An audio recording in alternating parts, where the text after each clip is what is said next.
दुनिया की सबसे अच्छी किताब हम स्वयं होते हैं। खुद को समझ लीजिए, सब समस्याओं का समाधान हो जाएगा। जी हाँ साथियों, यदि आपने खुद को समझ लिया कि आप क्या करना चाहते हैं, क्या पाना चाहते हैं, तो आपके सारी समस्याओं का समाधान हो जाएगा। फिर आपके सामने कोई भी समस्या नहीं रहेगी। जय हिंद साथियों, कैसे हैं आप सभी? मैं नेहा स्वागत करती हूँ आप सभी का आपके अपने परिवार में। साथियों, इस क्लास में हम लोग हिंदी का प्रैक्टिस सेट करते हैं। जो भी क्वेश्चंस पिछले वर्ष किसी न किसी परीक्षा में पूछे गए हैं, वही क्वेश्चंस हम लोग इस क्लास में डिस्कस करते हैं। यदि आप इस चैनल पर नए हैं तो चैनल को अभी सब्सक्राइब कर लीजिए, ताकि आगे आने वाली क्लासों के नोटिफिकेशन आपको समय पर मिलते रहें। आपको इस क्लास से निश्चित ही मदद मिलेगी। यदि आपने अभी तक की क्लासें नहीं देखी हैं, प्रैक्टिस सेट नहीं देखे हैं, तो चैनल की प्लेलिस्ट में जाकर के आप पिछले प्रैक्टिस सेट देख लेंगे। तो साथ ही बिना किसी देरी के शुरू करते हैं आज की क्लास। आज की क्लास का आपका पहला क्वेश्चन है, निर्गुण भक्ति काव्य का प्रमुख कवि है।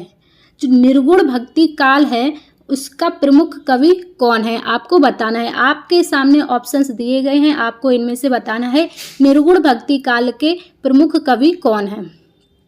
आप देख लीजिए, आपके जो भक्ति काल है, भक्ति काल को दो भागों में बांटा गया है। भक्ति काल को आपके दो भागों में बांटा गया था। कौन सा? सगुण भक्ति काल और निर्गुण भक्ति काल। तो आपको बताना है कि इसका आंसर क्या सही हो जाएगा। तो इसका जो सही आंसर हो जाएगा आपका ऑप्शन नंबर सी। क्या?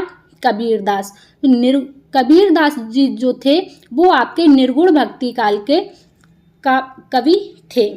क्लियर?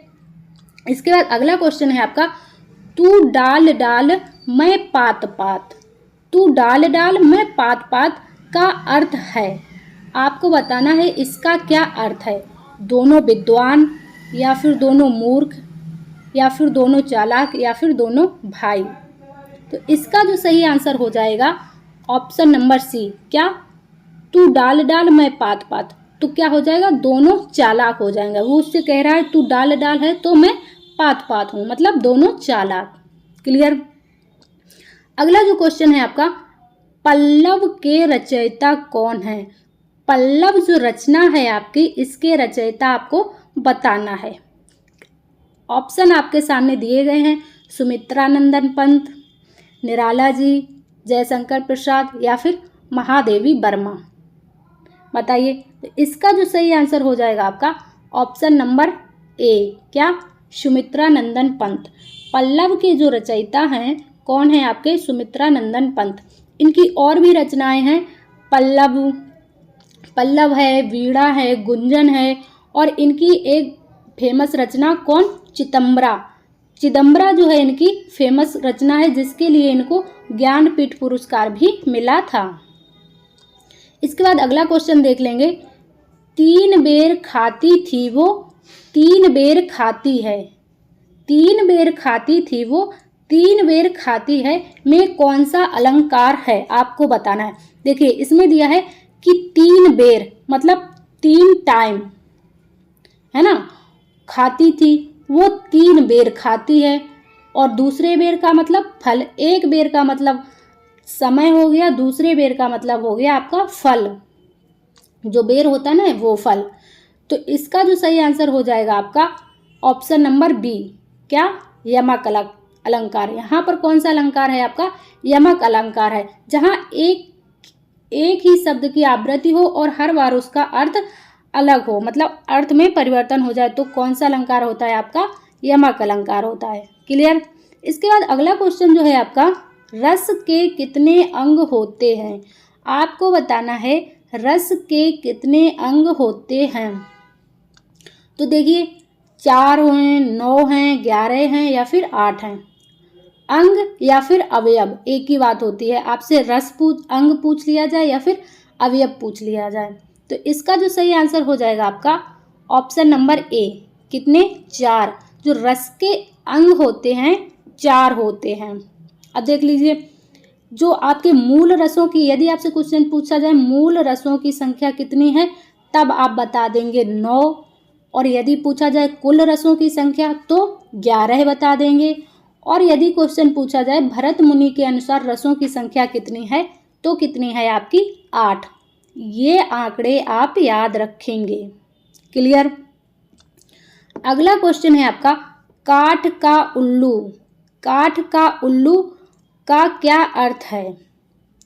बताना है आपको, मूर्ख, गुणवान, धनवान या फिर निर्धन।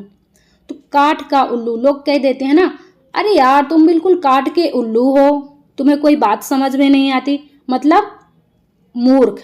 क्या सही हो जाएगा? Option number A. काठ का उल्लू का मतलब होता है, अर्थ होता है मूर्ख व्यक्ति। ठीक। अगला क्वेश्चन है आपका का जो वर्ण है इसका उच्चारण स्थान क्या है? आपको बताना है का वर्ण का उच्चारण स्थान क्या है?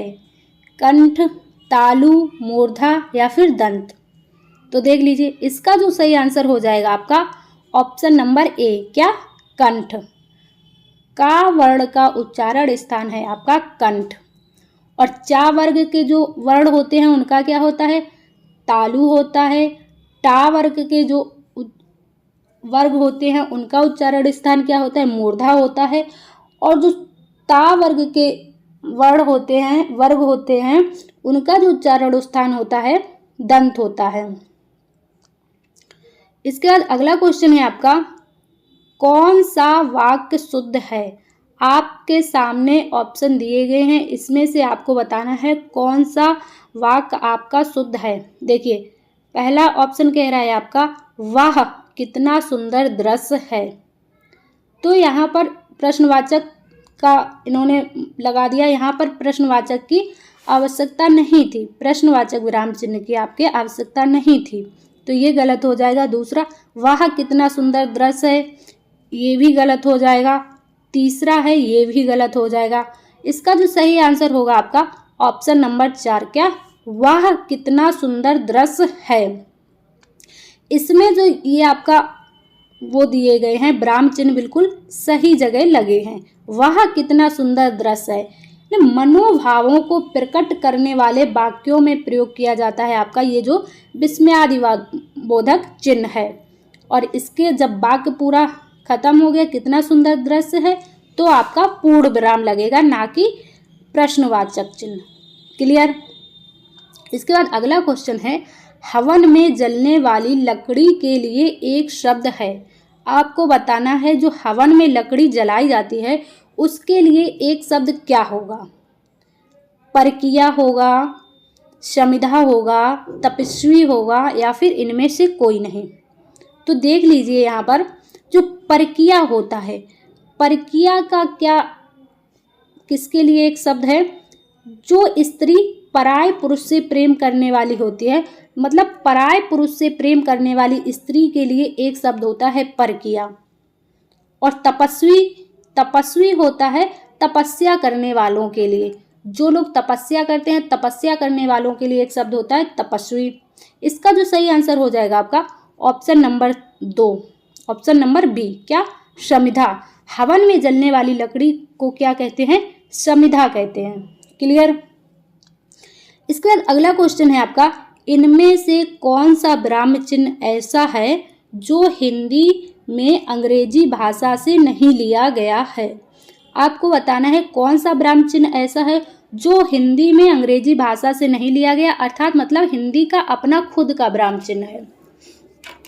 आपको विराम चिन्ह वाली क्लास में बताया गया था कि जो विराम चिन्हों की संख्या है, कुल विराम चिन्हों की संख्या कितनी है? 20। कामता प्रसाद जी ने विराम चिन्हों की संख्या कितनी बताई है? 20, जिसमें से कामता प्रसाद जी ने 19 विराम चिन्हों को अंग्रेजी भाषा से आए हुए माना है कि अंग्रेजी भाषा से लिए गए विराम चिन्ह है, और एक विराम चिन्ह ऐसा है जो हिंदी का विराम चिन्ह है। तो इसका जो सही आंसर हो जाएगा कौन सा आपका? ऑप्शन नंबर ए, क्या? पूर्ण विराम। जो पूर्ण विराम चिन्ह है ये आपका हिंदी भाषा का विराम चिन्ह है। क्लियर। तो साथियों, ये थी हमारी आज की क्लास। आज की क्लास आपको कैसी लगी है आप कमेंट्स में ज़रूर बताएंगे। यदि क्लास आपको पसंद आती है तो क्लास को लाइक ज़रूर करें और शेयर करें। कमेंट करके बताएं कि आपको क्लास कैसी लग रही है, आप क्लास में और क्या चाहते हैं।